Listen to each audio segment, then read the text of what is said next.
দেশের দুই শীর্ষ সন্ত্রাসী সুব্রত বাইন ও তার সহযোগী মোল্লা মাসুদ সহ ৮ জনকে গ্রেপ্তার করেছে সেনাবাহিনী। মঙ্গলবার কুষ্টিয়া শহরের কালীশঙ্করপুর এলাকায় ৩ ঘণ্টার এক শ্বাসরুদ্ধকর অভিযানে তাদেরকে গ্রেপ্তার করা হয়। এ সময় ২টি পিস্তল, ৪টি ম্যাগাজিন, ১০ রাউন্ড গুলিও উদ্ধার করা হয়েছে।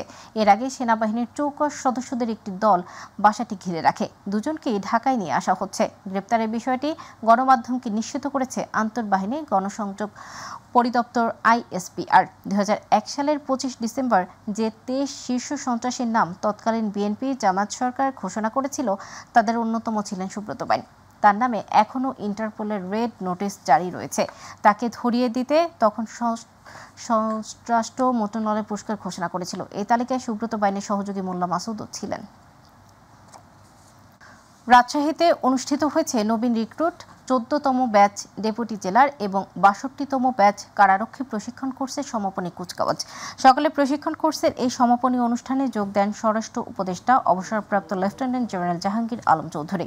এই সময় সাংবাদিকদের করা এক প্রশ্নের জবাবে তিনি বলেন, সীমান্তে নিরাপত্তার কোনো ঘাটতি নেই। সশস্ত্র বাহিনী যে কোনো পরিস্থিতি মোকাবেলায় প্রস্তুত। সীমান্তে পুশিনের প্রতিবাদ জানানোর পাশাপাশি ভারত সরকারকে যথাযথ প্রক্রিয়ায় বাংলাদেশি নাগরিকদের পাঠানোর আহ্বান জানানো হয়েছে। উপদেষ্টা কারারক্ষীদের বুনিয়ানি কোর্সের প্রশংসা করে বলেন, প্রশিক্ষণে অর্জিত পেশাগত জ্ঞান, সততা, দেশপ্রেমের মাধ্যমে তারা দেশ জাতির উন্নয়নে গুরুত্বপূর্ণ ভূমিকা পালন করবে। সীমান্তে পুশিনের সংখ্যা বেড়েছে, এই জন্য আমরা প্রতিবাদও করেছি। বাট যারা আমাদের দেশি, আমাদের বাংলাদেশি, যেহেতু আমাদেরই ভাই, তাদের ক্ষেত্রে আমরা বলছি ভারতকে যে তোমরা প্রপার চ্যানেলে পাঠাও। আমরা যেমন যারা অন্যান্য দেশে যারা আমাদের দেশে অবৈধভাবে থাকে তাদের আমরা কিন্তু প্রপার চ্যানেল একটা আছে ওইটার ভাবে পাঠাই। বাট ওনারা এটা করতেছে না। বাট এই জন্য আমরা তাদের বলতেছি যে তোমরা প্রপার ভাবে পাঠাও। সে যদি আমার দেশের নাগরিক হয় আমরা অবশ্যই তারে আমরা অ্যাকসেপ্ট করব। মেহেরপুরের মুজিবনগর উপজেলার আনন্দবাজ সীমান্ত দিয়ে ৩০ জনকে বাংলাদেশে ঠেলে দিয়েছে ভারতীয় সীমান্তরক্ষী বাহিনী বিএসএফ। সীমান্ত পেরিয়ে বাংলাদেশে আসার এসব নারী, পুরুষ ও শিশুদের নেওয়া হয়েছে মুজিবনগর থানা পুলিশের হেফাজতে। আজ ভোরে সীমান্তের কাঁটাতারের গেট খুলে তাদেরকে জোরপূর্বক বাংলাদেশের দিকে ঠেলে দেওয়া হয় বলে জানিয়েছে আটককৃতরা। আটককৃতদের মধ্যে ৭ জন পুরুষ, ৮ জন নারী এবং ১৫ জন শিশু রয়েছে। আটককৃতদের কয়েকজন জানান, অবৈধভাবে তারা বিভিন্ন সময় ভারতে যান। কিছুদিন আগে ভারতীয় পুলিশ তাদেরকে আটক করে বিএসএফ এর কাছে হস্তান্তর করে। আটককৃতদের অধিকাংশই কুড়িগ্রাম জেলার বাসিন্দা। আজ ভোরে বিএসএফ তাদেরকে নিয়ে আসা মুজিবনগর সীমান্তে। সেখানে আনন্দবাজ সীমান্তের ১০১ নম্বর পিলারের কাছে ২০ নম্বর গেট দিয়ে বাংলাদেশের অভ্যন্তরে ঠেলে দেয় ভারতীয় সীমান্ত রক্ষাকারী বাহিনী বিএসএফ। বিএসএফ কর্তৃক বাংলাদেশে ঠেলে দেওয়া ৩০ জন নারী, পুরুষ, শিশুদের বিজিবি ভোরবেলায় আটক করে মুজিবনগর থানা হস্তান্তর করে। নির্জের মন্ত্রণালয় নিয়ে অসহায়ত্ব প্রকাশ করেছেন মৎস্য ও প্রাণী সম্পদ উপদেষ্টা ফরিদা আক্তার। দুপুরে ঝিনাইদহের কোটচাঁদপুর স্থানীয় জেলে সম্প্রদায় ও বাউর মৎস্যজীবীদের সাথে মতবিনিময় সভায় তিনি বলেন, মৎস্য ও প্রাণী সম্পদ জেলেদের মন্ত্রণালয়, কিন্তু দেশের হাওর বাউরের মালিক ভূমি মন্ত্রণালয়। তারা হাওর বাউর ইজারা দিচ্ছে আর প্রাণী সম্পদ মন্ত্রণালয়কে তাদের কাছে চাইতে হয়। উপদেষ্টা বলেন, দেশের হাওর বাউরের সমস্যা সমাধানে রাজনৈতিক দলগুলোর জাতীয় পর্যায়ে সংহতি প্রয়োজন। এর আগে সকালে উপজেলার বলুহর বাউর পরিদর্শন করেন উপদেষ্টা। সে সময় জেলা প্রশাসক মোহাম্মদ আব্দুল আওয়াল, ক্ষেত মজুর সমিতির সভাপতি ফজলুর রহমান, মৎস্য অধিদপ্তরের অভ্যন্তরীণ মৎস্য কর্মকর্তা মোতালেব হোসেন সহ অন্যান্যরা উপস্থিত ছিলেন।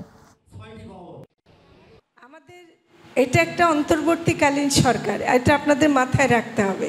এটা আমরা একটা সীমিত সময়ের জন্য কাজ করতে আসছি, কিন্তু আমি এটা বলতে পারি যে যেটুকু আজকে জেনে গেলাম, যেটুকু শুনে গেলাম, সেটা যেখানে যেখানে পৌঁছাতে হয় আমি পৌঁছে দেব।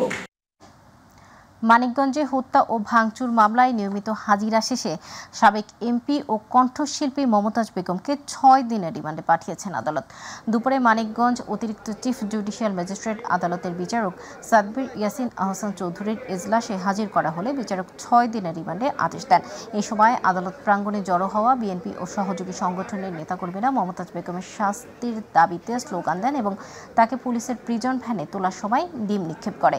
এর আগে সকাল 8:30 8টার দিকে কাশিমপুর কেন্দ্রীয় কারাগার থেকে মমতাজ বেগমকে মানিকগঞ্জ চিফ জুডিশিয়াল ম্যাজিস্ট্রেট আদালতে হাজির করা হয়। চট্টগ্রাম জেলা গোয়েন্দা পুলিশ জেলার বিভিন্ন জায়গা থেকে চুরি, ডাকাতি ও হারিয়ে যাওয়া 51টি মোবাইল উদ্ধার করে এসব মোবাইল প্রকৃত মালিকদের কাছে হস্তান্তর করেছেন চট্টগ্রাম জেলা পুলিশ সুপার সাইফুল ইসলাম শান্ত।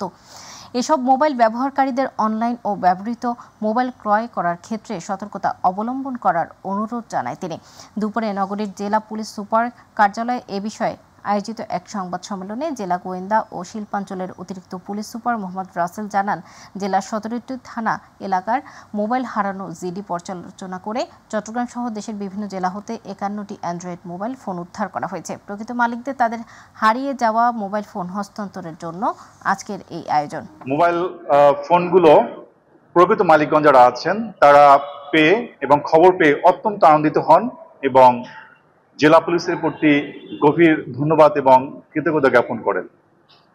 আমরা জেলা গোয়েন্দা সহায়ক কর্তৃক মোবাইল ফোনগুলো উদ্ধার করতে গিয়ে জানতে পারি এদের মধ্যে অনেকেই অনলাইন প্ল্যাটফর্মে বিভিন্ন website, Facebook page, Telegram, Messenger, হোয়াটসঅ্যাপের লোভনীয় বিজ্ঞাপনে প্রতারিত হয়ে ভুয়া IMEI নম্বর লেখা রসিদ সহ মোবাইল ফোনগুলো ক্রয় করেছেন।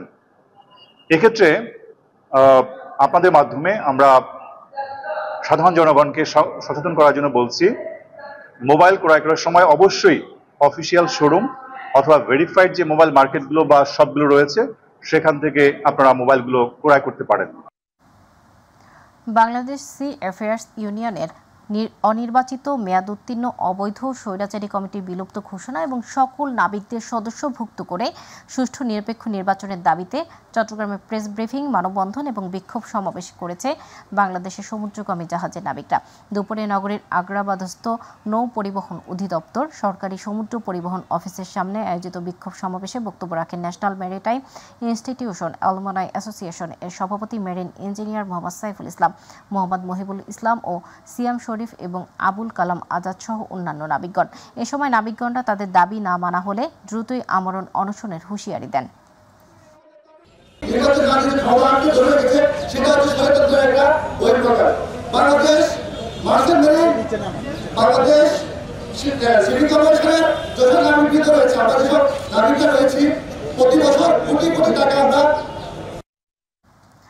চট্টগ্রাম বন্দরের এনসিটি টার্মিনাল প্রাইভেটাইজেশন প্রক্রিয়ার বিরুদ্ধে সাংবাদিক সম্মেলন করেছে চট্টগ্রাম বন্দর জাতীয়তাবাদী শ্রমিক দল। গতরাতে আয়োজিত সাংবাদিক সম্মেলনে লিখিত বক্তব্য পাঠ করেন চট্টগ্রাম বন্দর শ্রমিক দলের প্রচার ও প্রকাশনা সম্পাদক মোহাম্মদ হুমায়ুন কবির। এ সময় উপস্থিত ছিলেন সহ সম্পাদক মোজাহের হোসেন শওকত, বিভাগীয় নির্বাহী সদস্য মোহাম্মদ আনোয়ারুল আজিম রিঙ্কু সহ অন্যান্যরা। আয়োজিত সাংবাদিক সম্মেলনে বক্তারা অভিযোগ করে বলেন, বন্দর নিজস্ব অর্থায়নে এই টার্মিনাল নির্মাণ ও যন্ত্রপাতি সংযোজন করেছে। বিদেশিদের হাতে তুলে দেওয়া হলে এই টার্মিনালে বন্দরের কোনো কৃতিত্ব থাকবে না। টার্মিনালটি বিদেশিদের হাতে ছেড়ে দেওয়ার সিদ্ধান্ত প্রত্যাহারের জন্য সরকারের প্রতি আহ্বানও জানান। চট্টগ্রাম বন্দরের এনসিটি বেসামরিকগণের বিরুদ্ধে আগামী 28শে মে সকাল 10টা থেকে 12টা পর্যন্ত বন্দর ভবন প্রধান গেট সম্মুখে অবস্থান ধর্মঘট ও প্রতীকী অনশনের কর্মসূচি বাস্তবায়নের লক্ষ্যে মতবিনিময় সভা করেছে জাতীয়তাবাদী বন্দর শ্রমিক দল। বন্দর শ্রমিক দলের প্রধান সমন্বয়ক ইব্রাহিম খোকনের নেতৃত্বে সভায় বক্তব্য রাখেন পারভেজ সুমন, শামসুর রহমান স্বপন, হুমায়ুন কবির, খন্দকার রাজু আহমেদ সহ অন্যান্যরা।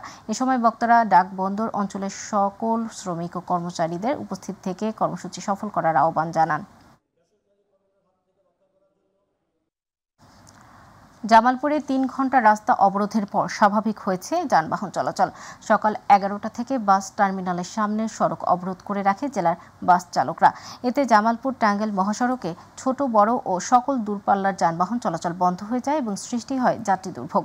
এ সময় চালকরা বলেন, 43 বছর আগে বাস টার্মিনাল স্থাপন করা হলেও এখানে সংস্কারের অভাবে বাস চলাচলে ব্যাপক দুর্ভোগ পোহাতে হচ্ছে। টার্মিনালে খানাখন্দ হয়ে যাওয়ার একটু বৃষ্টি হলেই পানি জমার কারণে যাত্রীরা ঠিকমতো ওঠানামা করতে পারছেন না।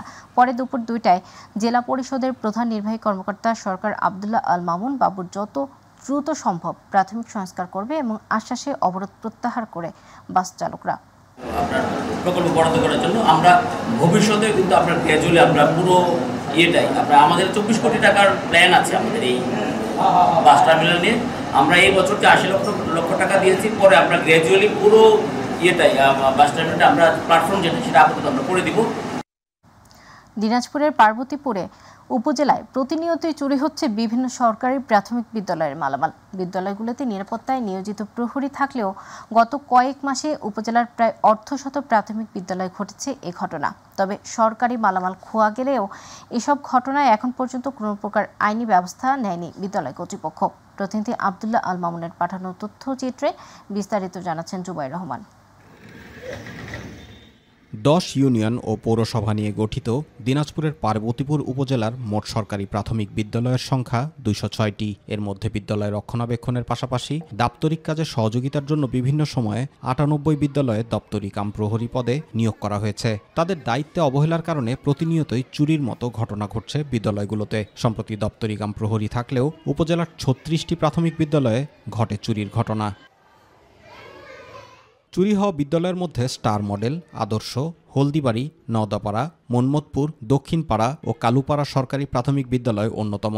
উল্লেখিত ছাড়া অন্যান্য বিদ্যালয় থেকে সিলিং ফ্যান, স্পিকার, পানির পাম্প, টিউবওয়েল, ওয়াশ ব্লকের যন্ত্রাংশ সহ প্রায় অর্ধ কোটি টাকার মালামাল চুরি করে নিয়ে যায় চোরেরা। তবে সরকারি মালামাল খোয়া গেলেও কোনো প্রকার আইনি ব্যবস্থা কারণ জানতে চাইলে কোনো সদুত্তর দিতে পারেনি বিদ্যালয় কর্তৃপক্ষ। দপ্তরি কম 900 প্রহরী থাকার সত্ত্বেও আমার বিদ্যালয়ে পরপর 3 বার চুরি হয়েছে। আসার পর দেখতে পারি যে আমার মেনটা চুরি হয়েছে। অফিস রুম থেকে দুটো কাঠের বড় দুটো সাউন্ড বক্স চুরি করে নিয়ে যায়। দপ্তরি কাম প্রহরী থাকার পরও চুরির ঘটনাকে কর্তব্যে দায়িত্বহীনতা বলে অভিযোগ বিদ্যালয় কর্তৃপক্ষের। তবে সংশ্লিষ্টদের দাবি, নিয়োগে নৈশ প্রহরীর পরিবর্তে দপ্তরি কাম প্রহরী থাকায় রাতে নয়, বিদ্যালয় চলাকালীন সময়কে নির্দিষ্ট কর্মঘণ্টা হিসেবে দায়িত্ব পালনের কথা জানান তারা। চুরি করলে তো আসলে বিভিন্ন প্রকারের চুরি হয়। খাওয়া দাওয়ার জন্য একটু যাচ্ছি, আমরা তো মানুষ খাইতে হবে, চা খাওয়ার জন্য যাইছি বাইরে। দপ্তরি কাম প্রহরী পদে দায়িত্বরতদের সচেতনতা বৃদ্ধিতে উদ্বুদ্ধকরণের পাশাপাশি চুরি রোধে স্থানীয়ভাবে উদ্যোগ গ্রহণের জন্য সংশ্লিষ্টদের প্রয়োজনীয় ব্যবস্থা গ্রহণের নির্দেশনার কথা জানিয়েছেন এ কর্মকর্তা। সম্পদ রক্ষণাবেক্ষণের জন্য আমরা সকল শিক্ষককে, বিশেষ করে প্রধান শিক্ষককে ব্যক্তিগতভাবে বা স্থানীয়ভাবে পাহারাদার নিয়োগের জন্য পরামর্শ দিয়েছি। জুবাইর রহমান, মাই টিভি নিউজ। এবারে আমাদের কৃষি।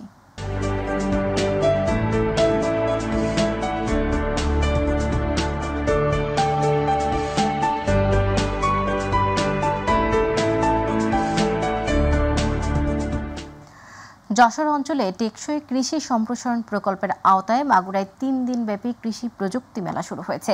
মঙ্গলবার সকালে সদর উপজেলা পরিষদ চত্বরে প্রধান অতিথি হিসেবে জেলা প্রশাসক ওহিদুল ইসলাম মেলার উদ্বোধন করেন। এই উপলক্ষে বর্ণাঢ্য র্যালি অনুষ্ঠিত হয়। মেলায় উদ্বোধনী সভায় সভাপতিত্ব করেন কৃষি সম্প্রসারণ অধিদপ্তরের উপপরিচালক তাজুল ইসলাম এবং বক্তব্য রাখেন সদর উপজেলা নির্বাহী কর্মকর্তা হাসিবুল হাসান ও উপজেলা কৃষি কর্মকর্তা তোজাম্মুল হক।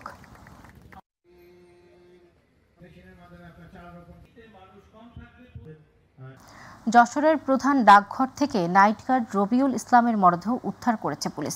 স্থানীয়রা জানায়, রবিউল পোস্ট অফিসের নাইট গার্ড ছিলেন। রাতে সে নিয়মিত ডিউটি করেন। পাশে পোস্ট অফিসের নির্মাণাধীন একটি ভবনের নিচতলার একটি রুমে রবিউলের মরদেহ পড়ে থাকতে দেখেন সহকর্মীরা। পরে পুলিশকে খবর দিলে পুলিশ ঘটনাস্থলে এসে মরদেহ উদ্ধার করে। পুলিশ জানায়, রবিউলের গলায় দড়ি পেঁচানো ছিল।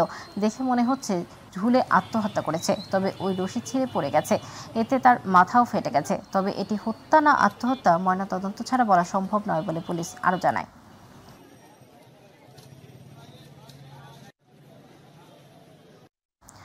চাঁপাইনবাবগঞ্জের গোমস্তাপুরে পৃথক ঘটনায় 2 শিশুর মৃত্যু হয়েছে। সকালে রিফাত নামে এক শিশু সাপের কামড়ে ও দুপুরে জুনাইদ নামে এক শিশু পুকুরের পানিতে ডুবে মারা যায়। পুলিশ ও পরিবার সূত্রে জানা যায়, উপজেলার রাধানগর ইউনিয়নের সাগরাইল গ্রামে মঙ্গলবার ভোরে রিফাত নামে এক শিশু নিজ বাসায় শুয়ে থাকা অবস্থায় সাপের কামড় দেয়। পরিবারের লোকজন তাকে গোমস্তাপুর উপজেলা স্বাস্থ্য কমপ্লেক্সে নিয়ে গেলে কর্তব্যরত চিকিৎসক তাকে মৃত ঘোষণা করে। মঙ্গলবার দুপুরে বায়ালিয়া ইউনিয়নের কাঞ্চনতলা গ্রামে জুনায়েদ নামে এক শিশু পুকুরের পানিতে ডুবে মারা গেছে। খেলার এক ফাঁকে সে পা পিছলে পুকুরে পড়ে যায়। নানা অনিয়ম দুর্নীতির অভিযোগের ভিত্তিতে সুনামগঞ্জ সদর হাসপাতালে অভিযান চালিয়েছে দুর্নীতি দমন কমিশন দুদক। গতকাল সোমবার বিকেলে 250 শয্যা বিশিষ্ট হাসপাতালে অভিযান পরিচালনা করেন দুদক সিলেট কার্যালয়ের সহকারী কমিশনার জুয়েল মজুমদার। অভিযানে ডাক্তারসহ বিভিন্ন কর্মকর্তা কর্মচারীদের হাসপাতালে অনুপস্থিত থাকা রেজিস্ট্রারে ওষুধের গরমিল, ওয়াশরুম নোংরা সহ বেশ কিছু অনিয়মের সত্যতা পেয়েছে দুদক টিম। এছাড়াও 2 ঘণ্টাব্যাপী এই অভিযানে আরও নানা অনিয়মের সত্যতা পেয়ে এসবের আলামত সংগ্রহ করে তারা। এসব কাগজপত্র এবং রেকর্ডপত্র পর্যালোচনা করে পরবর্তী পদক্ষেপ নেওয়া হবে বলে জানান দুদক কর্মকর্তারা। অ্যান্টিবায়োটিক আছে যেখানে আমরা দেখলাম রেজিস্টারে অ্যান্টিবায়োটিক নাই, কিন্তু গোডাউনে গিয়ে আমরা অনেক অ্যান্টিবায়োটিক পাইছি। 3 জাতের অ্যান্টিবায়োটিক আমরা পাইছি, গোডাউনের ভিতরে অনেকগুলো অ্যান্টিবায়োটিক পাইছি, কিন্তু তার রেজিস্টারে লেখা অ্যান্টিবায়োটিক নাই। দিনাজপুরের ফুলবাড়িতে প্রাথমিক সরকারি শিক্ষক সংগঠন ঐক্য পরিষদের আহ্বানে কর্মবিরতি চলছে। বাংলাদেশ প্রাথমিক শিক্ষক সমিতি ফুলবাড়ি শাখার আয়োজনে 3 দফা দাবি আদায়ের লক্ষ্যে উপজেলার 104টি সরকারি প্রাথমিক বিদ্যালয়ে পূর্ণ দিবস কর্মবিরতি করায় শিক্ষার্থীরা বিদ্যালয়ে ক্লাস করতে পারছে না। বিপাকে পড়েছে শিক্ষার্থী ও অভিভাবকরা।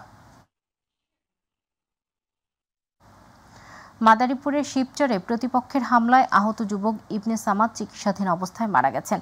মঙ্গলবার সকালে ঢাকা মেডিকেলে চিকিৎসাধীন অবস্থায় মারা যান তিনি। নিহত ইবনে সামাদ মাদারীপুরের শিবচর উপজেলার শিরওয়াইল ইউনিয়ন সর্দারকান্দি গ্রামের কালাম সর্দারের ছেলে। জানা যায় গত 6 মে এলাকার আধিপত্য বিস্তারকে কেন্দ্র করে শিবচরের সর্দারকান্দি গ্রামের কালাম সর্দারের বাড়িতে হামলা চালায় প্রতিপক্ষ রাসেল মাতবার ও তার লোকজন।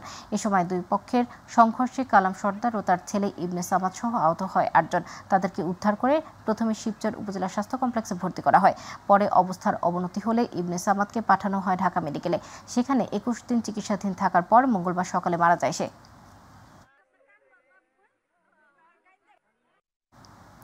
কুষ্টিয়ার মিরপুর উপজেলা বিএনপির দ্বিবার্ষিক সম্মেলন হয়েছে। সোমবার বিকেলে মিরপুর উপজেলা ফুটবল মাঠে অনুষ্ঠিত উক্ত সম্মেলনে প্রধান অতিথি ছিলেন বিএনপির খুলনা বিভাগীয় ভারপ্রাপ্ত সাংগঠনিক সম্পাদক অনিন্দু ইসলাম অমিত। সম্মেলনের উদ্বোধক ছিলেন কুষ্টিয়া জেলা বিএনপির আহ্বায়ক কুতুব উদ্দিন আহমেদ। বিশেষ অতিথি বক্তব্য রাখেন বিএনপির জাতীয় নির্বাহী কমিটির সদস্য অধ্যাপক শহীদুল ইসলাম, রেজা আহমেদ বাচ্চু, ব্যারিস্টার রাকিব রৌফ চৌধুরী। প্রধান বক্তা ছিলেন জেলা বিএনপি সদস্য সচিব প্রকৌশলী জাকির হোসেন সরকার। সম্মেলনে আশরাফুজ্জামান শাহিন বিনা প্রতিদ্বন্দ্বিতায় সভাপতি নির্বাচিত হয়। আর সাধারণ সম্পাদক পদে 2 জন প্রার্থী হওয়ায় ভোটের মাধ্যমে খন্দকার টিপু সুলতান সাধারণ সম্পাদক নির্বাচিত হন।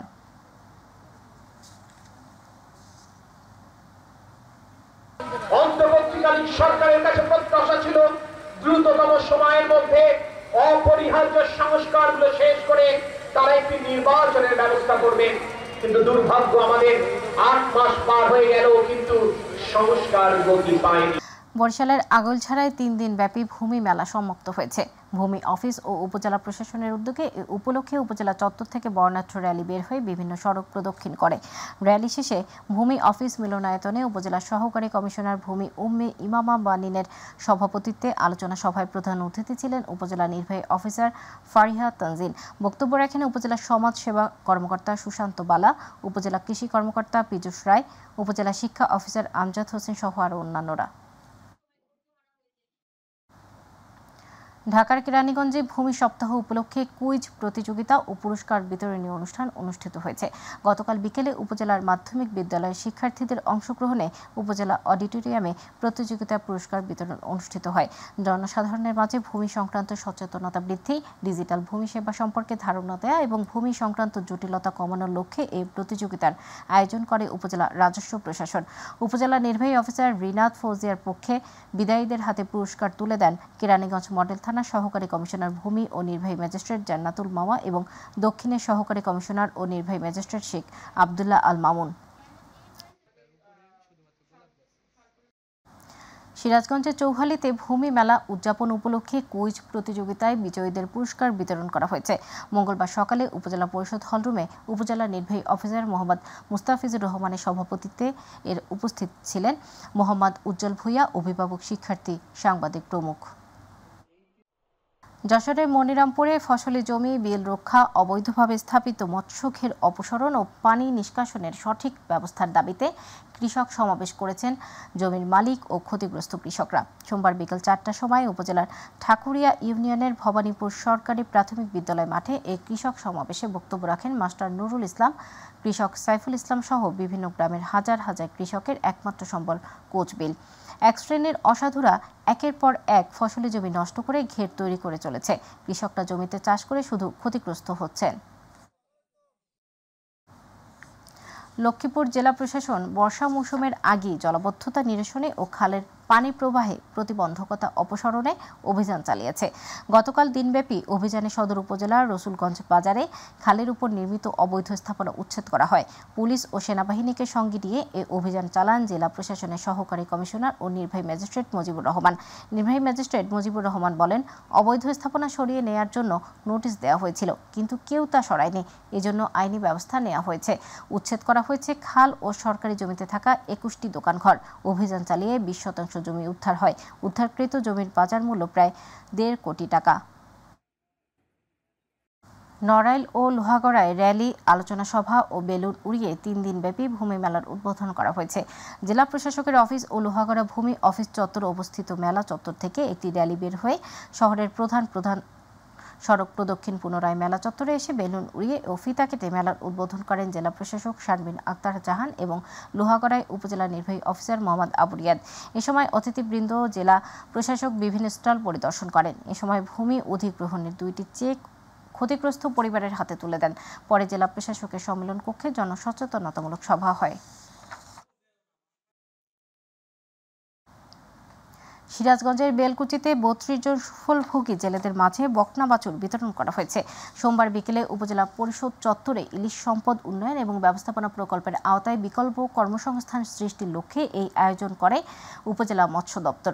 বেলকুচি উপজেলার উপজেলা নির্বাহী অফিসার আফিয়া সুলতানা কেয়ার সভাপতিত্বে এ সময় উপস্থিত ছিলেন জেলা মৎস্য দপ্তরের সিনিয়র সহকারী পরিচালক মোহাম্মদ হাবিবুর রহমান তালুকদার, উপজেলা মৎস্য অফিসার আল মাসুদ, উপজেলা সমাজসেবা অফিসার দেবাশিস কুমার ঘোষ, লাইভস্টক সম্প্রসারণ কর্মকর্তা সহ অনেকে।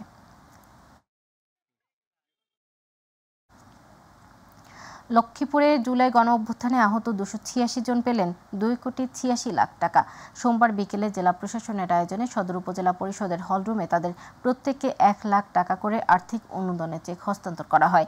জেলা প্রশাসক রাজীব কুমার সরকারের সভাপতিত্বে অতিথি ছিলেন police super Mohammad Akter Hossain, civil surgeon doctor Mohammad Abu Hasan Shahin, পৌর প্রশাসক মোহাম্মদ জসিমউদ্দিন, সদর উপজেলা পরিষদের নির্বাহী কর্মকর্তা জামশেদ আলম রানা। অনুষ্ঠানে বক্তারা বলেন, সরকার জুলাই অভ্যুত্থানে নিহত ও আহতদের পরিবারের পাশে রয়েছে। এর আগে গত 27 মার্চ জেলা প্রশাসন পক্ষ থেকে 13 জন শহীদ পরিবারকে 10 লাখ, আহত এ ক্যাটাগরির 11 জনকে 2 লাখ, বি ক্যাটাগরির 29 জনকে 1 লাখ টাকা করে মোট 1,81,00,000 টাকার সহায়তার চেক ও সঞ্চয়পত্র বিতরণ করা হয়েছে। বাংলাদেশ কৃষি বিশ্ববিদ্যালয়ের উপাচার্য প্রফেসর ডক্টর A.K.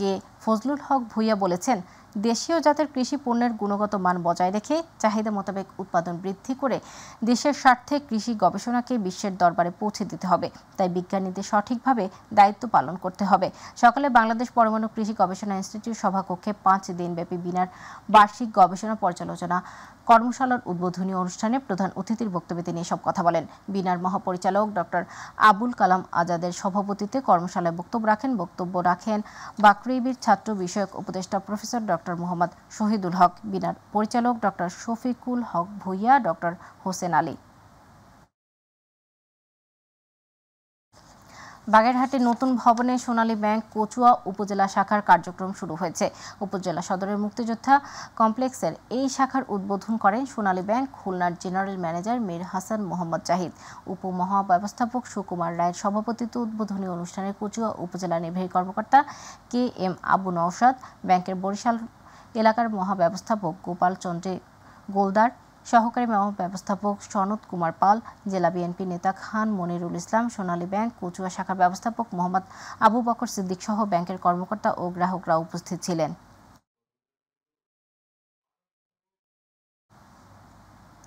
মাইটিভির বার্তা সম্পাদক আতিকুর রহমান তিতাসের শাশুড়ি দিতি আফরোজ ফরিদা বেগম অসুস্থতাজনিত কারণে সোমবার রাত 9টায় রংপুর নগরীর ডক্টরস কমিউনিটি হাসপাতালে চিকিৎসাধীন অবস্থায় ইন্তেকাল করেছেন। ইন্না লিল্লাহি ওয়া ইন্না ইলাইহি রাজিউন। মরহুমার মৃত্যুকালে বয়স হয়েছিল 65 বছর। মৃত্যুকালে ছেলে মেয়ে নাতি নাতনি সহ অসংখ্য শুভানুধ্যায়ী রেখে গেছেন। তার মৃত্যুতে শোক সন্তপ পরিবারের প্রতি গভীর সমবেদনা জানিয়েছে মাইটিভি পরিবার। বাদ জোহর জানাজার নামাজ শেষে রংপুর নগরের কামাল কাছনা এলাকায় রুনপুর কবরস্থানে মরহুমার দাফন সম্পন্ন হয়েছে।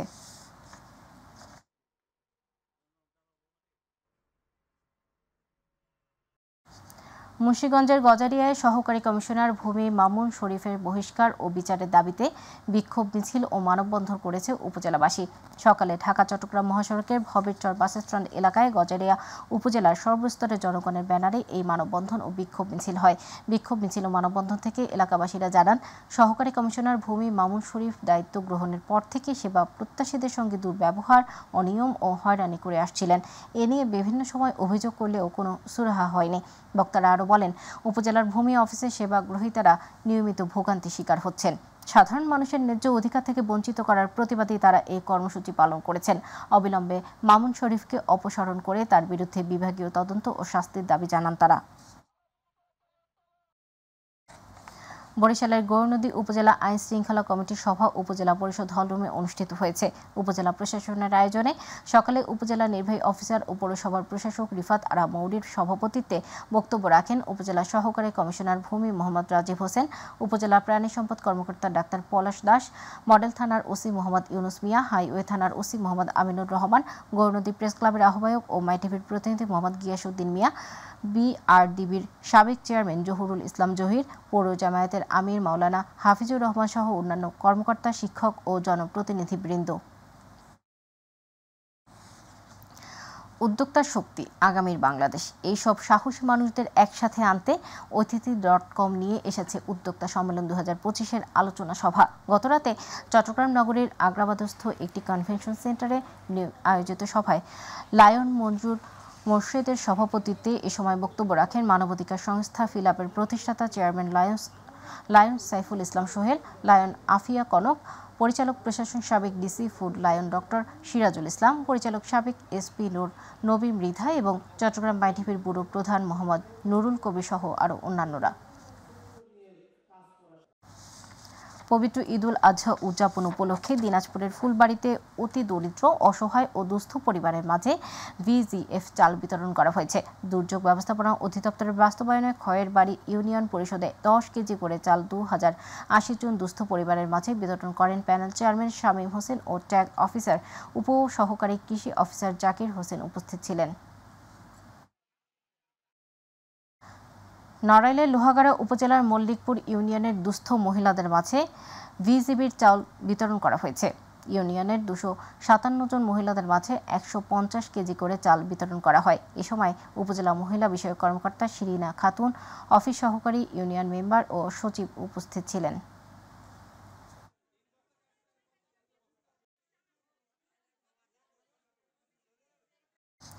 পবিত্র ঈদুল আজহাকে সামনে রেখে যশোরের বাঘারপাড়ায় উপজেলার 9টি ইউনিয়ন ও একটি পৌরসভার প্রায় 16,500 দুস্থ পরিবারের মাঝে VGF এর 10 কেজি চাল বিতরণ এবং TCB পণ্য প্রদান কর্মসূচি পালিত হয়েছে।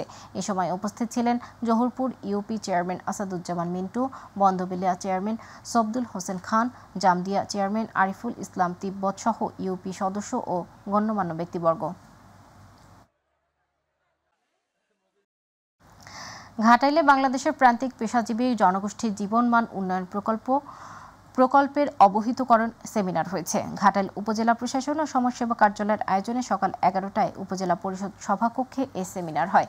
উপজেলা সমাজসেবা অফিসার আব্দুল হান্নান সরকার এর সঞ্চালনায় সেমিনারে প্রধান অতিথি ছিলেন উপজেলা নির্বাহী অফিসার আবু সাইদ।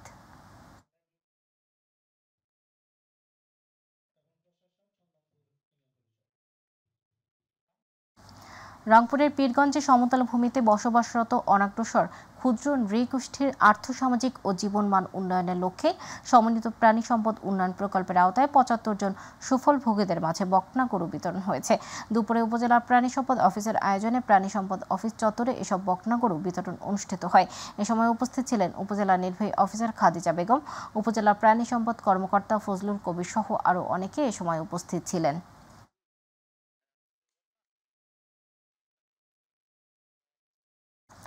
ঝিনাইদহের মহেশপুরে তুর্কি সহযোগিতা ও সমন্বয় সংস্থার কার্যক্রম বন্ধ ও মিথ্যা মামলার প্রতিবাদে বিক্ষোভ সমাবেশ হয়েছে।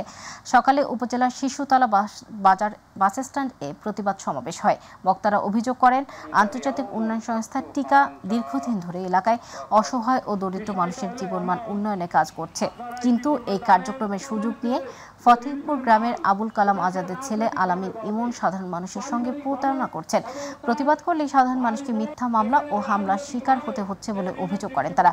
দ্রুত ফতেপুর ইউনিয়নে টিকার কার্যক্রম বন্ধ এবং প্রতারকদের বিরুদ্ধে ব্যবস্থা নেওয়ার দাবি জানান।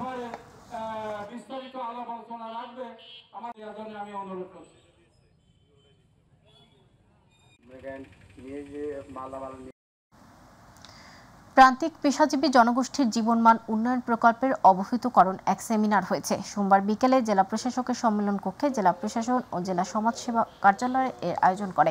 প্রধান অতিথি ছিলেন অতিরিক্ত জেলা প্রশাসক AH ইরফান উদ্দিন আহমেদ। সেমিনারে মূল প্রবন্ধ উপস্থাপন করেন সমাজসেবা অধিদপ্তরের সহকারী পরিচালক কামরুল হাসান সরকার। এ সময় নওগাঁ জেলা সমাজসেবা কার্যালয়ের উপপরিচালক নূর মোহাম্মদ এর সভাপতিত্বে বক্তব্য রাখেন রাজশাহী বিভাগীয় সমাজসেবক কার্যালয়ের অতিরিক্ত পরিচালক কামরুল তাপস ফলিয়া সহ অন্যান্যরা।